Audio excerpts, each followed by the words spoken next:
কেন্দ্রীয় বঞ্চনা সত্ত্বেও গতকাল রাজ্য বাজেট গ্রাম উন্নয়ন থেকে শুরু করে শহরের উন্নয়ন প্রতিটি বিষয়কেই মাথায় রেখে রাজ্য বাজেট হয়েছে। বৃদ্ধি পেয়েছে বাংলার আবাস যোজনার বাড়ি তৈরির প্রকল্পের টাকা। এই নিয়ে বালুরঘাট শহরের আবাস যোজনায় বাড়ি প্রাপকরা যেমন খুশি, তেমনি বালুরঘাট পৌরসভার চেয়ারম্যান কেন্দ্রীয় বঞ্চনা সত্ত্বেও জামিন যোজনা থেকে শুরু করে শহরের বিভিন্ন যোজনা পর্যন্ত সকল কিছুই মাথায় রেখে রাজ্য বাজেট তৈরি হওয়ায় রাজ্যের মুখ্যমন্ত্রী মমতা ব্যানার্জিকে ধন্যবাদ জানিয়েছেন। রাজ্য সরকারের এই বাজেটে সাধারণ মানুষ যে উপকৃত তা সাধারণ মানুষের প্রতিক্রিয়া থেকেই বোঝা যাচ্ছে। ভালো লাগছে। মুখ্যমন্ত্রী তো আবাস যোজনার জন্য আবার টাকা বাড়ালো এবং বলছে প্রত্যেককে টাকা দেওয়া হবে আবাস যোজনার জন্য। কি বলবেন এটা নিয়ে?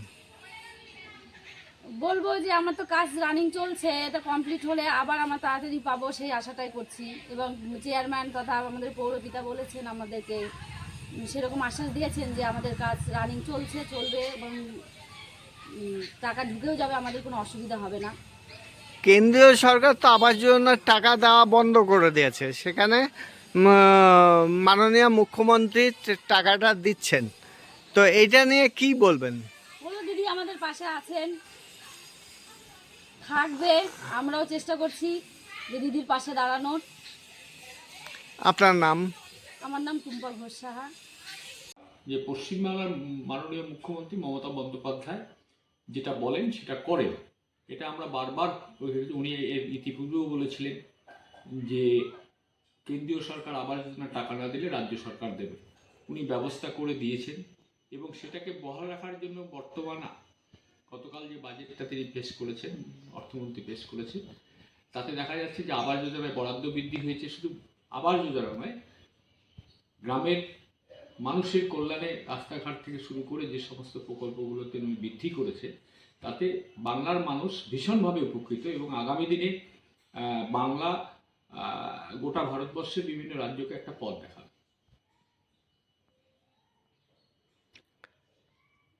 আমাদের বর্তমান মিউনিসিপ্যালিটিতে এরিয়ায় কতগুলো লোককে আবাস যোজনার টাকা দেওয়া হয়েছে এবং তারা উপকৃত হয়েছে মনে করছে? এইটা একটু হিসাবটা সঠিক এই মুহূর্তে আপনাকে দিতে পারবো না, কারণ হচ্ছে 2022 পর্যন্ত মোট 3387 বেনিফিশিয়ারির কাছে আমরা এই বার্তাটা পৌঁছে দিতে পেরেছিলাম এবং তারা বেনিফিশিয়ারিতে টাকা পেয়েছে। 22-এর পর থেকে যে সমস্ত মানুষ বাড়ির জন্য দরখাস্ত করেছেন, সেগুলো যথারীতি একটা মিউনিসিপ্যাল অ্যাফেয়ার্সের যেটা নিয়ম কানুন আছে তা মানে সার্ভে হয়ে অলরেডি লিস্ট তৈরি হয়ে সেটা অ্যাপ্রুভের জন্য সুডার মাধ্যমে সরকারের কাছে পাঠানো হয়েছে। সেটা আসলে আরও বেড়ে যাবে। Thank you. আপনার নাম? আমি সুভাষ চাকি, দক্ষিণ দিনাজপুর জেলা তৃণমূল কংগ্রেসের সহসভাপতি।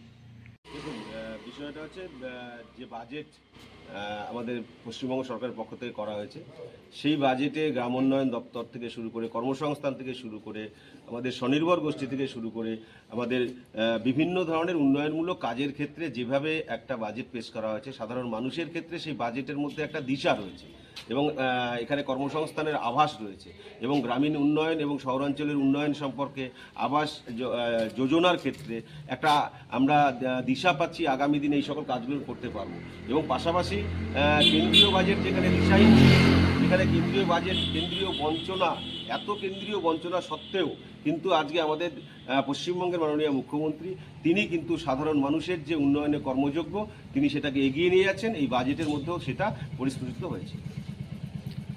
আমাদের এখানে মোটামুটি মিউনিসিপ্যালিটি এরিয়া কতজনকে আবাস যোজনার ঘর পেয়েছেন?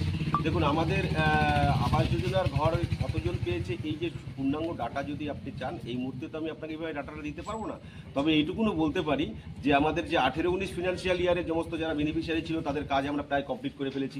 19-20 বেনিফিশিয়ারি যারা ছিল তাদের কাজ প্রায় আমরা কমপ্লিট করে ফেলেছি এবং গতকালকে আমরা 20-21 এবং 19-20 যারা থার্ড ইনস্টলমেন্ট এবং ফোর্থ ইনস্টলমেন্টের যারা বেনিফিশিয়ারি ছিল তাদের সমস্ত ফাইল যতগুলো আমাদের কাছে আপডেট ছিল তাদের বেনিফিশিয়ারি সমস্ত টাকা আমরা ডিসকাস করে দিয়েছি। তো স্বাভাবিকভাবেই আমরা প্রিভিয়াস যে সমস্ত বেনিফিশিয়ারি যারা দীর্ঘদিন ধরে বাড়ির টাকা আটকে ছিল তাদের টাকাটা প্রায় আমরা শেষের দিকে করে ফেলেছি। আজকে কেন্দ্রীয় বঞ্চনা সত্ত্বেও আজকে যেভাবে 100 দিনের টাকা এবং যেভাবে আবাস যোজনার টাকা থেকে বঞ্চিত হচ্ছে পশ্চিমবঙ্গ সরকার, তথাপি গ্রামাঞ্চল থেকে শুরু করে শহরাঞ্চল বিভিন্নভাবে কিন্তু এই বাজেটের মাধ্যমে আমরা দিশা পাচ্ছি যে আগামী দিনে সাধারণ মানুষের যে উন্নয়নের কর্মযোগ্য সেটাকে আমরা এগিয়ে নিয়ে যেতে পারবো। আবাস যোজনার টাকা পেয়ে বেনিফিশিয়ারি কতটা খুশি কি বলবেন?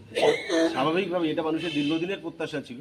তার কারণ হচ্ছে মানুষ যে মাথার উপরে ছাদ, এই মাথার উপরে ছাদটাকে পাওয়ার জন্য তারা সবসময় এই বিষয়টা মমতা ব্যানার্জির প্রতি তারা আস্থা রেখেছেন, ভরসা রেখেছেন এবং মুখ্যমন্ত্রীর উপরে তারা আস্থা রেখেছেন, ভরসা রেখেছেন। স্বাভাবিকভাবেই সেই টাকাটা যখন তারা পাচ্ছেন, আজকে আবাস যোজনার টাকা বলুন বা 100 দিনের টাকাই বলুন, যে বেনিফিশিয়ারিরা পাচ্ছেন তারা কিন্তু সবসময় এই বিষয়টাকে নিয়ে তারা খুবই খুশি এবং উল্লসিত তারা।